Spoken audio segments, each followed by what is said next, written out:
जी अस्सलाम वालेकुम। उम्मीद है सब खैरियत से होंगे। आज हम स्टार्ट करेंगे पास्कल्स लॉ। प्रीवियस हमने पढ़ा था, प्रेशर के बारे में पढ़ा था और उसकी लिक्विड्स के अंदर और गैसेस के अंदर हमने वो सारा कुछ उसका इफेक्ट जो था वो फाइंड कर लिया था। आज हम पास्कल्स लॉ पढ़ेंगे। प्रेशर का जो पास्कल होता है, पास्कल साइंटिस्ट था, उसने अपने लॉ इंट्रोड्यूस करवाया था, उसके बारे में स्टडी करेंगे। अकॉर्डिंग टू पास्कल्स लॉ, जो प्रेशर होता है लिक्विड के अंदर वो चारों तरफ सेम होता है। इसकी सिंपल सी एग्जांपल आपको दे देता हूँ। एक पानी का गिलास लें और गिलास को पानी से भर लें, तो कभी ऐसा हुआ है कि उसके पानी का नीचे से एक कोना थोड़ा सा रह गया भरने वाला? ऐसा नहीं होता, क्योंकि पानी जो होता है वो चारों तरफ प्रेशर सेम एक्सर्ट करता है। तो प्रेशर होता है लिक्विड के अंदर या गैसेस का तो नहीं कह सकता, लिक्विड्स की बात करते हैं। लिक्विड्स के अंदर जो प्रेशर होता है वो चारों तरफ सेम होता है। अब एक कंटेनर के अंदर आप पानी, एक गिलास के अंदर अगर आप पानी फिल अप करें, तो ये नहीं है कि इतना हिस्सा पानी से भर जाएगा और ये वाला पोर्शन पानी से खाली रह जाएगा, या ये वाला पोर्शन खाली रह जाएगा बाकी पानी से भर जाएगा। इस तरह नहीं होता, क्योंकि प्रेशर जो होता है वो चारों तरफ सेम होता है।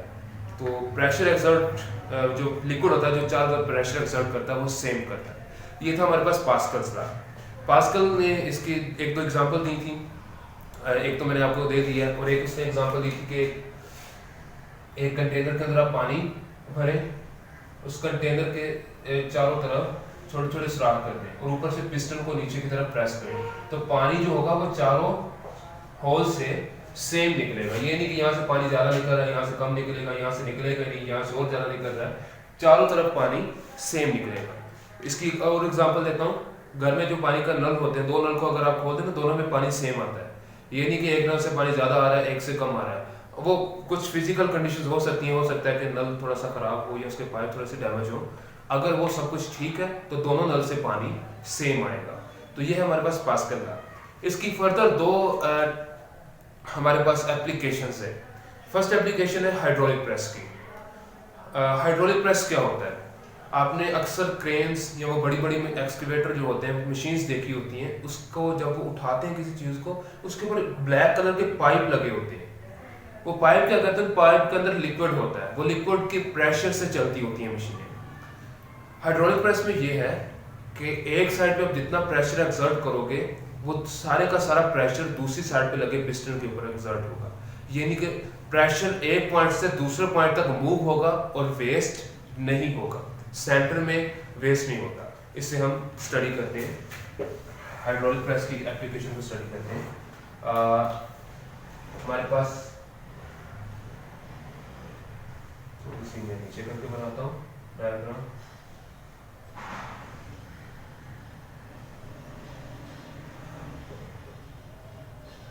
ये हमारे पास स्मॉल एरिया ए, ये कैपिटल एरिया ए। यहाँ पे फोर्स हम नीचे की तरफ अप्लाई करते हैं F1। अब ये फोर्स क्या करेगी, जैसे हम एरिया ए को नीचे की तरफ पुश करेंगे, इसके अंदर लिक्विड होता है, ये लिक्विड क्या करेगा, लिक्विड के अंदर भी प्रेशर नीचे की तरफ अप्लाई होगा, P1। क्लियर है? अब ये सारा प्रेशर नीचे की तरफ इस साइड पे जाएगा और यहाँ से प्रेशर को आगे जाने की रास्ता नहीं मिल रहा, ये ऊपर की तरफ ट्रांसफर हो जाएगा। तो ये क्या करेगा, नीचे से ऊपर की तरफ प्रेशर एक्सर्ट करेगा, P2 यानी F2। ये फोर्स को नीचे से ऊपर की तरफ फोर्स लगाएगा। अगर यहाँ पे कोई भी चीज़ पड़ी हुई है तो इसे ऊपर की तरफ उठा देगा। क्लियर है?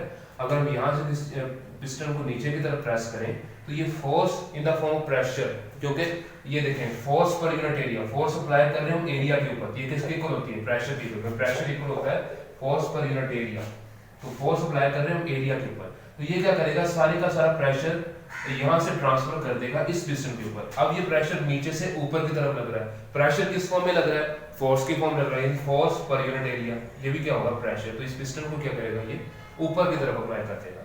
अब मकसद ये है हाइड्रोलिक प्रेस का कि आप जितनी फोर्स यहाँ पे लगाओगे उतनी ही फोर्स यहाँ पे लगेगी। यहाँ सेंटर पे फोर्स या इस साइड पे या साइड पे कोई भी फैक्टर वेस्ट नहीं होगा। ये है हमारे पास हाइड्रोलिक प्रेस। इसकी फर्दर कैलकुलेशन करते हैं। प्रेशर 1 है force per unit area on small piston. Clear है? प्रेशर 2 है जो हमारे पास force per unit area on large piston A. Clear है?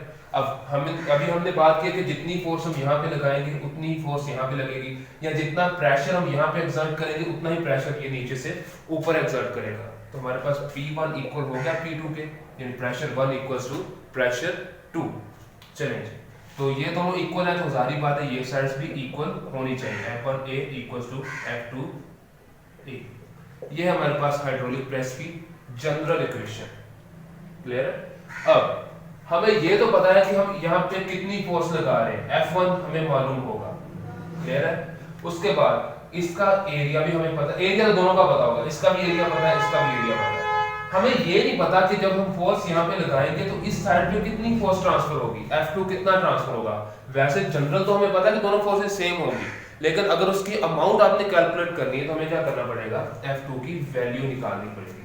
हम कितनी फोर्सेस चीज को नीचे दबा रहे हैं वो तो हमें पता है, हम खुद से कितनी ताकत नीचे लगा रहे हैं वो तो हमें पता है, लेकिन हमें ये नहीं पता कि जो इसके अंदर लिक्विड है उस पिस्टन को कितनी ताकत से ऊपर उठा रहे हैं, कितनी फोर्स से ऊपर उठा रहे हैं। इक्वल तो है दोनों, लेकिन अगर अमाउंट कैलकुलेट करनी है तो यहाँ पे कौन सी फोर्स लगेगी, F2, तो F2 की वैल्यू हमें फाइंड करना पड़ेगी। तो F2 आएगा हमारे पास, यहाँ पे मैं लिख देता हूँ F2, A जो है डिवाइड हो रहा है यहाँ पे जाके मल्टीप्लाई हो जाएगा, A F1 ओवर A, दोनों को अगर आप जनरल करके लिख लें A over A equals to into F1। Clear है? चलिए जी, ये है हमारे पास इक्वेशन।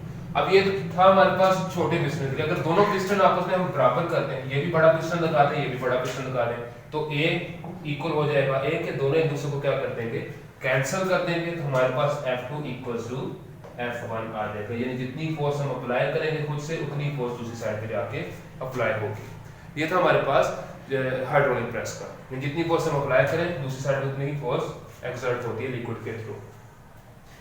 ये इसकी फर्स्ट एप्लीकेशन हाइड्रोलिक प्रेस की। सेकंड एप्लीकेशन है जी ब्रेक सिस्टम। गाड़ी का ब्रेक सिस्टम है, वो डायग्राम आपकी बुक्स के ऊपर बनी हुई है। उसमें होता क्या है, एक पिस्टन होता है जो कि पैडल के साथ कनेक्ट होता है, पैडल के साथ आगे जाके पाइप जो होता है वो मास्टर सिलेंडर के साथ कनेक्ट होता है, मास्टर सिलेंडर के अंदर भी एक पिस्टन लगा होता है, मास्टर सिलेंडर से दो पाइप निकलते हैं जो आगे वाली ब्रेक्स आगे वाले टायर के साथ कनेक्ट होता है और एक पाइप पीछे वाले टायर के साथ कनेक्ट होता है।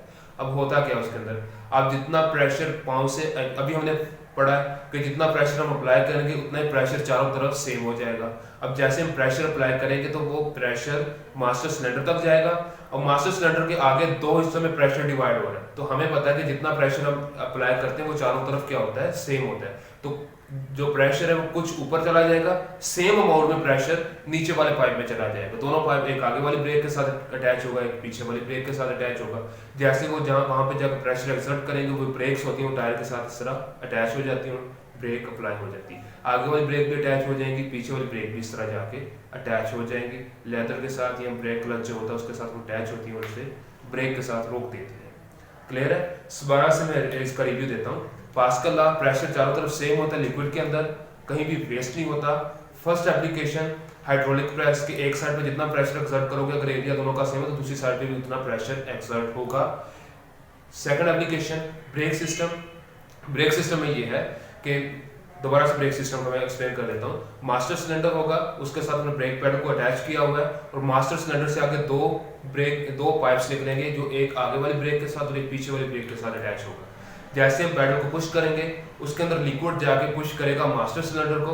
अब मास्टर सिलेंडर के अंदर जो लिक्विड होगा, हमें पता है कि प्रेशर चारों तरफ सेम जाता है, तो ऊपर वाले पाइप में भी और दूसरे आगे वाले पाइप जो आगे ब्रेक के साथ अटैच है, जो पीछे वाली ब्रेक के साथ अटैच है, दोनों पाइप में प्रेशर सेम जाएगा।